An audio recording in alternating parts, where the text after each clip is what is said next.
is one of the biggest stories this Friday. It's a story you're searching for and you're sharing in every single possible way and on every platform.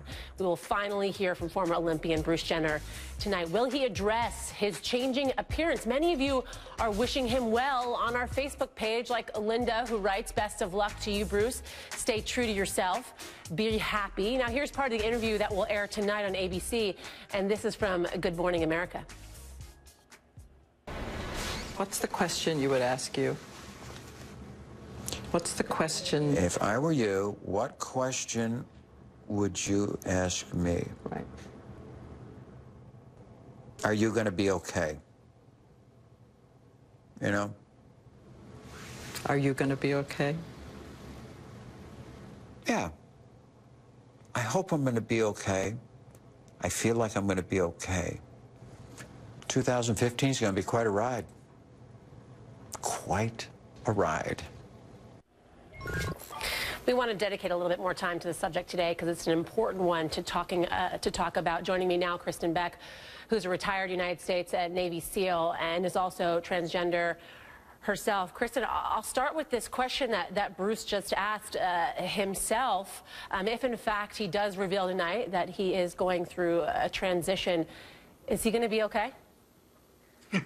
Yes, Bruce is going to be okay.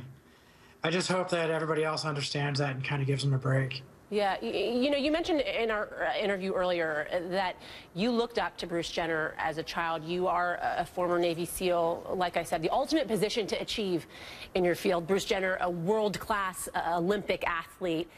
If, in fact, he does confirm tonight that he is a transgender, does that surprise you, being someone that you looked up to when you were growing up? I mean, at first it surprises everyone, from anyone that comes out as transgender, myself included. So we hide it for so long that no one really knows. And then when you do expose the fact that, hey, I'm transgender, everybody's surprised at first. And then you just kind of accept the fact that, hey, we're all different. So yeah, it was surprising at first, but then I'm like, okay, I can accept it. It's pretty cool. Chris, Bruce is a hero. Yeah, I completely agree with you. I want you to go with me on this next question, because when I was sitting at my desk thinking about what I wanted to talk to you about in this interview, something that came to my mind was your respective careers. And you know, like I've mentioned, both of you have reached the pinnacle of both of your careers. Is there something to the fact that you overcompensated for so long because of the internal strife you were facing, Kristen, that you felt like you needed to be the ultimate at what you did being a Navy SEAL? It might have been a contributing factor, but I couldn't say that that was the only reason. I think no matter what, who I was and the talents I was given from our Creator, I think that I would have done it at the same time. And I think Bruce would have done the same thing. It might have added quite a bit of drive, and it might have added something. But we are who we are. You know, I mean, this is what I was born to be, and this is who I am.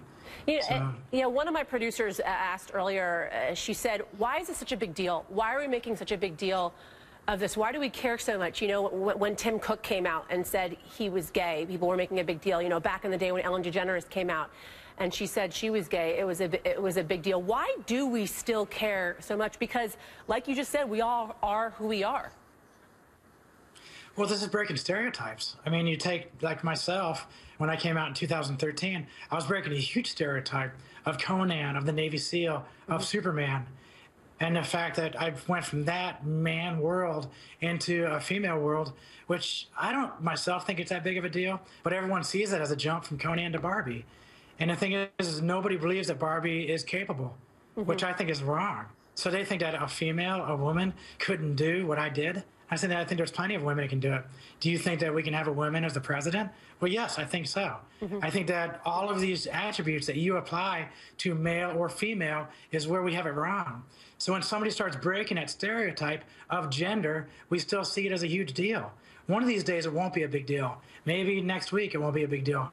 Maybe in 2016, it won't be a big deal. That the gender is really, it's a somewhat of a social construct, and I think that we've limited each other by these gender stereotypes, that I want to take the leashes off and just say, hey, no more of this gender biasing, no more gender stereotyping. We are all capable as human beings, and then go from there. Until that day, it's going to always be a surprise to go from Conan to Barbie. You've obviously been down this road already that Bruce Jenner may be on. Where's his head at right now?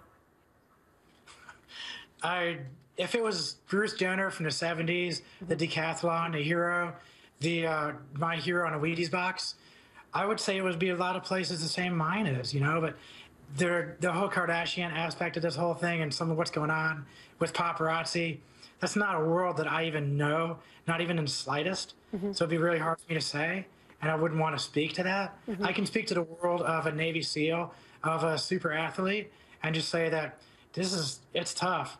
You're a 40-something-year-old super athlete going back through puberty. That's a pretty tough world to live in. Now with the paparazzi and everything else and the Kardashian angle, I feel really bad, and I just put my heart goes out to Bruce, and I just hope that people are patient and he takes his time, and we can all just listen and understand that what he's saying right now is something that you would kind of expect from maybe 11 or 12-year-old, because this is all new. It's a wide open road, and there's some guidance and mistakes along the way, and he's going to be okay. And if Bruce comes out as a transgender person, she's going to be okay. And I think having family and friends supporting and some people giving a little bit of patience to Bruce will be a great help. Yeah, Kristen, for anybody who's watching that has dealt with similar circumstances that you have, what sort of advice do you give those people? Because I still can't imagine in this day and age, it's such a difficult transition. You know, I did a documentary on some transgender community overseas about a decade ago, and I remember talking to people, and they talked to me about the fact that they had suicidal tendencies at one point in their life. What advice do you give to people that are facing the difficult road ahead in which you're on and you've gone through? It's like you said. I mean, it's a difficult path. It's a journey that's not very fortunate to a lot of people. But it gets better. You know, you're going to have friends and family, you know, support you. You will also have friends and family that might be a little bit bad to you. But overall, you're going to find such a beautiful world because you're going to start liking yourself. When you're able to like yourself, you're going to start liking other people and seeing the whole world in a whole different way. And then you can love yourself and then start actually loving other people. And when you get to that step, when you can love yourself and then start loving other people in a good way, you know, just like you're gonna find your life will be fulfilling and it's gonna be okay. And so much about loving yourself, loving other people, and about acceptance ultimately. Kristen Beck, thank you so much for sharing your story and talking to us today. We really appreciate it.